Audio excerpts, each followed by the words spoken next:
Você sabe direitinho onde começa e onde termina seu bairro?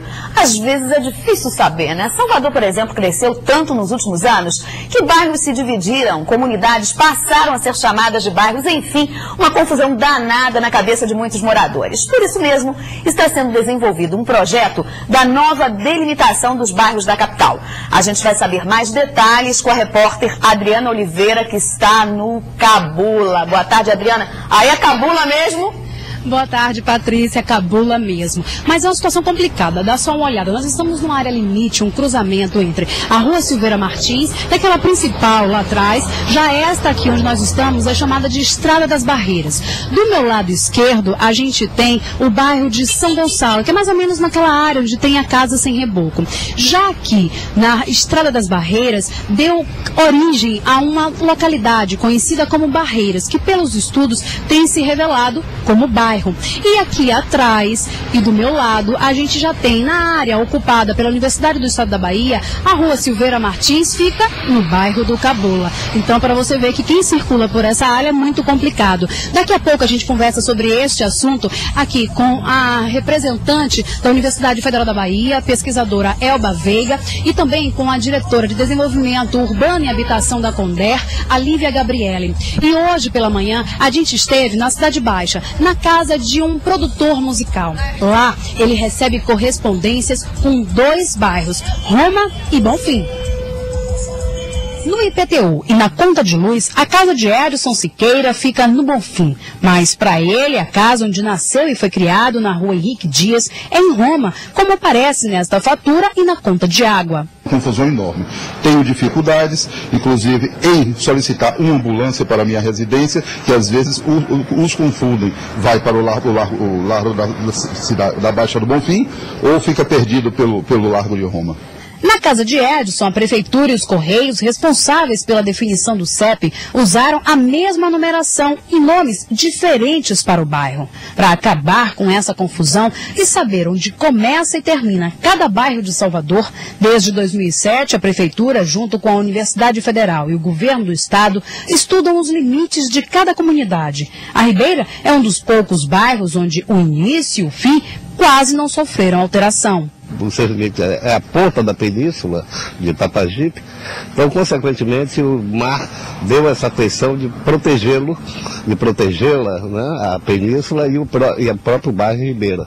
A única lei de delimitação de bairros em Salvador é de 1960, época em que a capital tinha 300 mil moradores em 32 bairros. Hoje, Salvador tem muito mais habitantes num espaço menor. A capital perdeu 2/3 do território para os municípios de Lauro de Freitas, Simões Filho, Candeias e Madre de Deus. Salvador tem 3 milhões de habitantes espalhados em 150 bairros, segundo estimativa da Prefeitura, número que para o IBGE é de 180. Já os Correios consideram que a capital tem 200 bairros. A gente vai usar uma técnica que é de coordenadas e você manterá para sempre esse limite.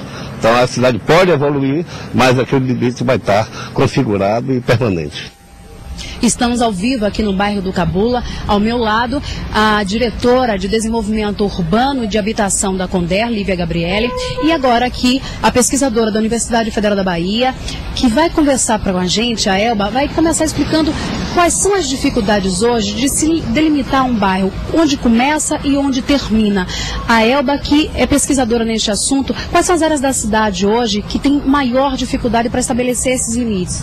Bom, o que nós percebemos é o seguinte: quando a ocupação ela é planejada ou quando a história do bairro é mais consolidada, fica muito mais fácil para os moradores identificar o bairro, o limite entre os bairros. Quando isso não ocorre, nós temos realmente dificuldades, inclusive até os representantes de moradores têm que ter uma discussão mais calorosa até chegar num consenso desse limite de bairro. Por exemplo, aqui mesmo onde nós estamos, nós temos a região do Cabula, que é uma região que já cresceu, né, que ela tem uma consolidação perfeita. Mais adiante a gente percebeu o resgate, que a priori era uma localidade e que teve um desmembramento. Então, a gente tem que perceber a diferença entre Cabula entre resgate. Aqui, as Barreiras, né? Barreiras é um bairro que surgiu e que nós percebemos que a história de Barreiras talvez não seja tão consolidada ou ocupação tão organizada como aconteceu no Cabula. Então, nós tivemos uma dificuldade, mas nada que não conseguiu permitir o trabalho, né, e a visão dos moradores. De modo geral, quais são os critérios, os elementos que os pesquisadores estão utilizando para definir que aquele é um bairro? Qual é o seu limite? Bom, nós temos a priori o pertencimento, né? O morador tem que se sentir pertencente ao bairro.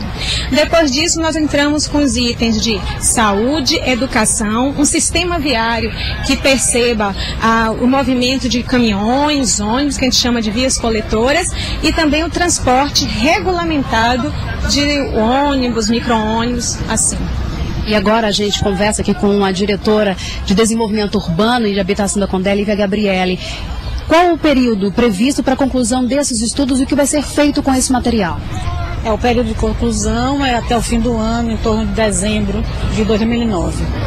O que a gente vai fazer com esse material, eu queria esclarecer que isso é um material inédito. A forma de fazer a delimitação de bairros é uma forma inédita, porque até então, os limites que a gente tem de bairros, elas são feitas com critérios exclusivamente técnicos, e agora se acrescenta esse critério da identidade. Isso é importantíssimo, porque as pessoas vão se assenhorar daquela área que elas moram, né? E isso também vai facilitar, do ponto de vista técnico, e se criar uma unidade de planejamento. Essa unidade de planejamento, você tem uma poligonal, que é o que limita o bairro, é uma poligonal, uma linha imaginária, onde essas pessoas delimitam, tá?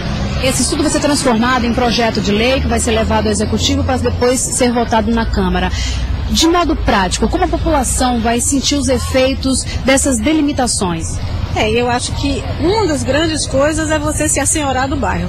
Eu acho que o bairro fica seu. Eu acho que é muito mais fácil para as pessoas reivindicarem as coisas e sentindo que aquela área é a área dela. Isso também serve para as políticas públicas, né? Você tem as delimitações e você pode planejar melhor a cidade. Isso pode facilitar no censo, vai ser utilizado inclusive no censo 2010. Então, seria uma unidade única de planejamento, onde você tem o limite por bairro. Isso vira uma forma de você planejar, e as pessoas ao mesmo tempo estão morando e se sentindo donos daquela área. Muito obrigada às duas. Patrícia.